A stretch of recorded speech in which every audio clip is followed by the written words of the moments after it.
Hai sahabat bidan, kembali lagi ke YouTube channel aku. Jadi ini adalah soal FRTKP yang terakhir yang aku kumpulin ya teman-teman.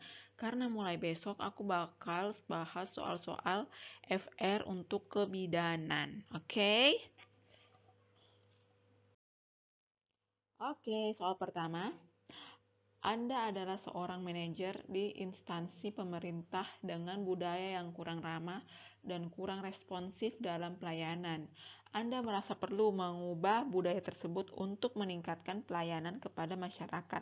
Sikap Anda untuk memulai perubahan tersebut: A. Mengajukan program pelatihan untuk seluruh staf agar mereka bisa lebih berkomunikasi dengan baik kepada masyarakat. B. Mengadakan pertemuan dengan staf untuk membahas pentingnya perubahan budaya dan menegaskan harapan Anda. C. Memberikan insentif finansial kepada staf yang mendapatkan pujian atau ulasan positif dari masyarakat terkait pelayanan. D. Menyusun panduan perilaku dan etika baru yang mendukung budaya pelayanan yang lebih responsif. E. Mengganti sebagian besar staf dengan orang yang memiliki latar belakang dalam pelayanan publik yang lebih baik. Aku kasih waktu 5 detik untuk cari opsi mana yang dapat poin paling tinggi ya guys.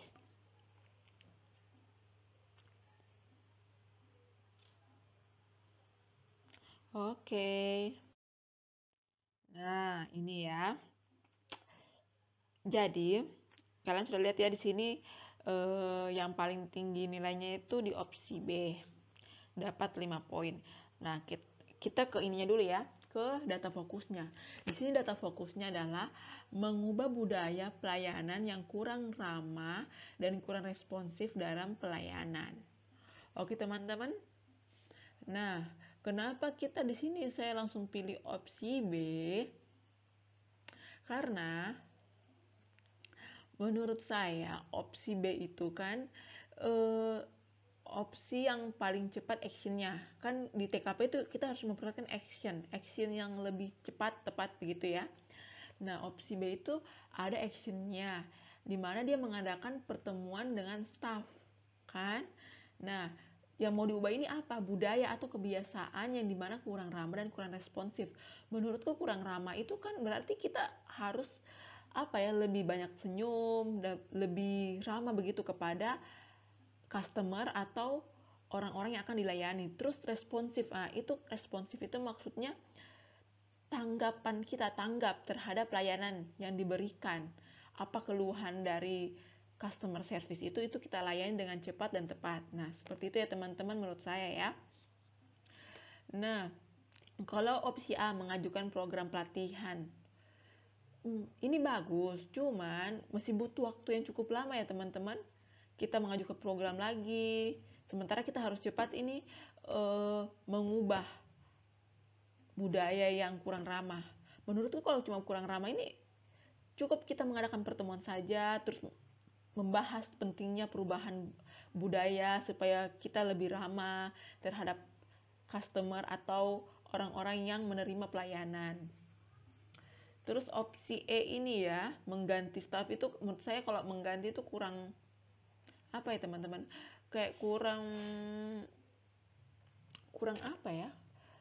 Kurang tepat aja ya teman-teman kalau mengganti begitu berarti kita harus mengajarkan lagi staff-staff itu tentang pelayanan yang akan diberikan ya teman-teman. Opsi A itu dapat nilai 4 ya teman-teman, sedangkan opsi E itu udah dapat nilai 3, makanya saya bahas ya. Oke, lanjut.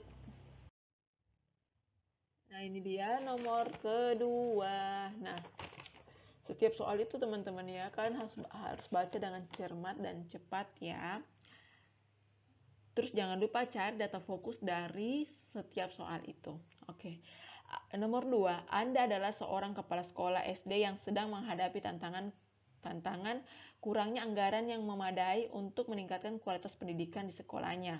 Anda ingin mencari solusi yang dapat memberikan dampak positif bagi para siswa. Sikap Anda adalah A. Mengoptimalkan sumber daya yang ada dengan memprioritaskan kegiatan yang berdampak langsung pada kualitas pendidikan.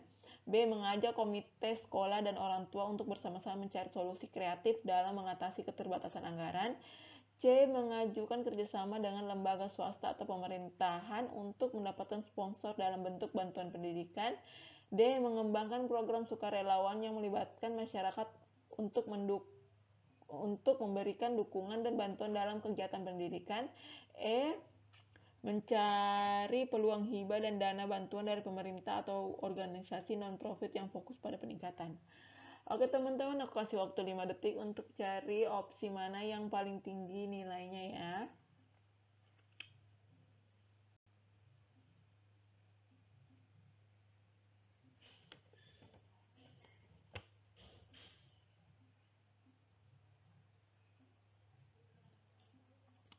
Nah, gitu.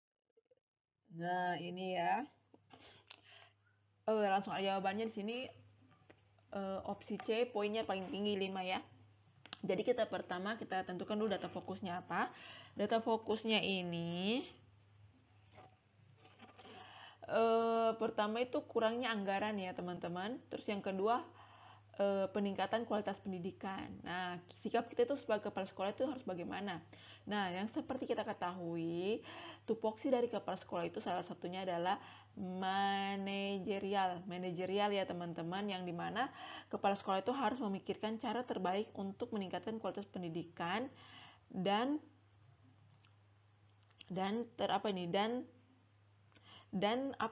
tidak melibatkan atau meminta anggaran atau pungli terhadap wali murid ya, kayak begitu ya teman-teman. Jadi Kepsek itu harus bisa berkolaborasi kayak begitu ya dengan instansi-instansi yang terkait. Bisa tuh kepala sekolah itu kayak buat proposal terus minta bantuan di mana ya teman-teman, seperti itu ya teman-teman ya. Jadi menurut saya opsi yang paling baik itu, yang paling tepat itu adalah mengajukan kerjasama dengan lembaga swasta atau pemerintahan untuk mendapatkan sponsor dalam bentuk bantuan pendidikan. Nah teman-teman, itu opsi yang paling tepat ya menurut saya. Kalau kita pakai opsi D, mengembangkan program sukarelawan melibatkan masyarakat untuk memberikan dukungan, itu menurut saya kurang tepat ya teman-teman. Intinya opsi C itu paling tepat karena yang seperti saya bilang tadi, kepala sekolah itu punya tupoksi manajerial ya teman-teman, yang harus memikirkan bagaimana cara berkolaborasi dengan lintas sektor yang terkait supaya bisa mendapatkan bantuan atau mengajukan proposal sehingga dapat bantuan dalam bentuk pendidikan, seperti itu ya teman-teman. Lanjut.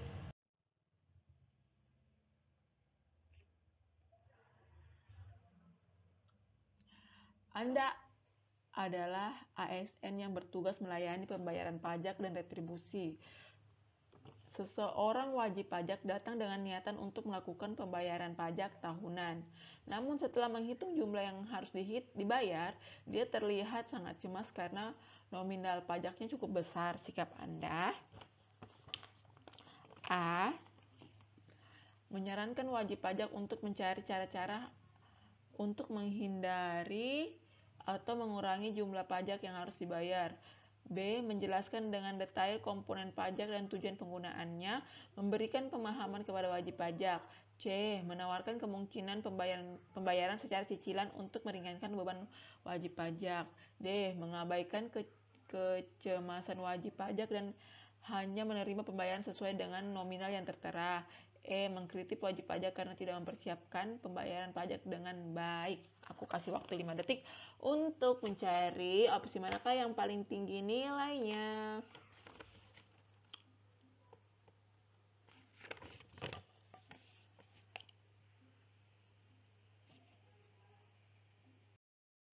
Nah, kita lihat ya, di sini udah ada ya.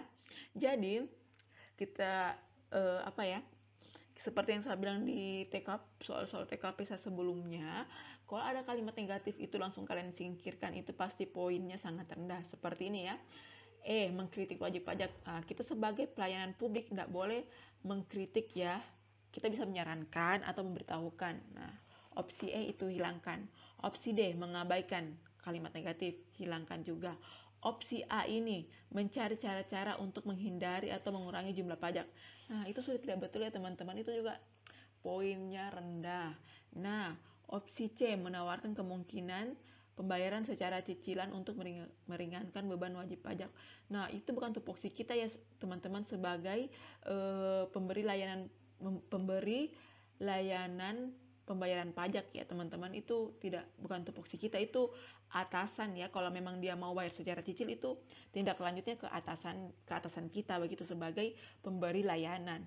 Sedangkan opsi B itu, nah ini baru tupoksi kita, menjelaskan dengan detail komponen pajak dan tujuan penggunaannya, memberikan pemahaman kepada wajib pajak. Nah, kita jelaskan kepada wajib pajak atau customer tersebut ya. Oke teman-teman, paham ya teman-teman dengan penjelasan saya ya teman-teman? Kita mengerjakan segala sesuatu itu harus dengan tupoksi kita ya teman-teman. Kita cuma bisa menjelaskan kepada wajib pajak itu apa saja mau dibayar, penggunanya seperti apa, itu tupoksi kita. Kita tidak bisa melampaui itu ya teman-teman. Oke, lanjut. Anda adalah kepala dinas kesehatan yang ingin meningkatkan akses dan kualitas pelayanan kesehatan di daerah terpencil. Anda menghadapi kendala kurangnya tenaga kesehatan berkompeten dan bersertifikat. Sikap Anda adalah A. Merekrut tenaga kesehatan berkompeten dari luar daerah, memberikan insentif dan memperkuat loyalitas mereka. B. Melatih tenaga kesehatan yang ada, memberikan bimbingan berkelanjutan dan mengakui prestasi mereka. C. Bekerja sama dengan lembaga kesehatan lain, memanfaatkan sumber daya yang tersedia dan menjalin jaring kerja yang efektif. D. Memanfaatkan teknologi informasi dan dalam pelayanan kesehatan, menyediakan perangkat pendukung dan mengevaluasi dampaknya. E. Melibatkan masyarakat dalam pelayanan kesehatan, meningkatkan kesadaran hidup sehat dan merespon kebutuhan mereka. Oke teman-teman, saya kasih waktu 5 detik untuk mencari opsi manakah yang paling tinggi nilainya.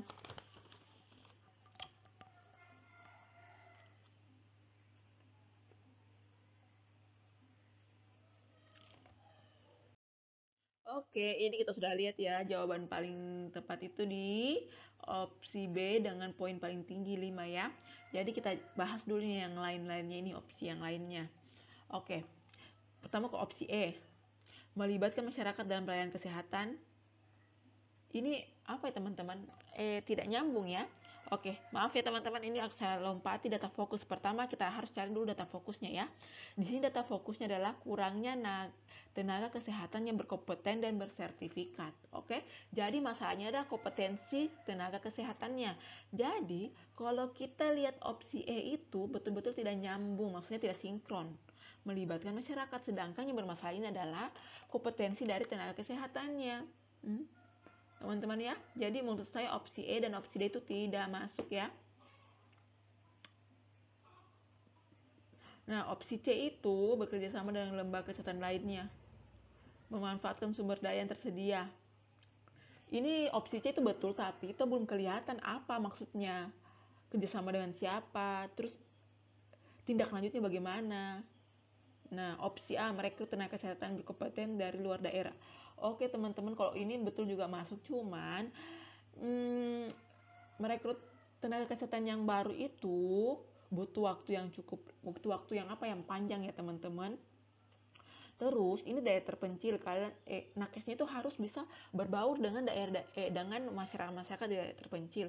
Menurut saya opsi yang paling tepat itu opsi B. Bagaimana kalau kita melatih saja tenaga kesehatan yang ada, membimbing berkelanjutan dan mengakui presentasi mereka. Jadi di sini kita sudah bisa lihat actionnya apa, action tercepatnya. Ya teman-teman, kalian bisa paham ya teman-teman. Untuk soal TKP itu kalian harus cari itu data fokusnya apa dulu, masalahnya apa, terus action yang paling cepat dan paling tepatnya itu apa. Itu saja sih kalau TKP. Terus yang terbaik ya, pilih opsi yang terbaik. Terus ada kalimat-kalimat negatif itu langsung singkirkan ya teman-teman, itu pasti sudah tidak betul, itu sudah tidak tinggi nilainya itu kalau opsinya ada kata-kata negatif. Oke teman-teman, kalian sudah paham ya teman-teman. Semoga kalian bisa membantu teman-teman dalam belajar ya.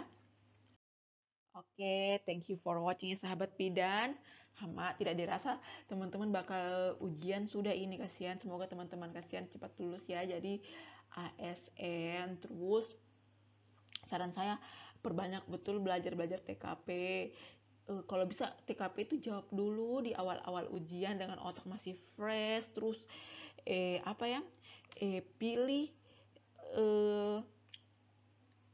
opsi yang actionnya cepat, karena kata kunci dari soal-soal TKP itu action yang tepat ya teman-teman, yang ada tindak lanjutnya dengan segera. Terus singkirkan itu kalimat-kalimat negatif ya teman-teman. Oke teman-teman, sekian dan terima kasih. Semoga video ini bermanfaat. Sampai jumpa kita di soal-soal kebidanan.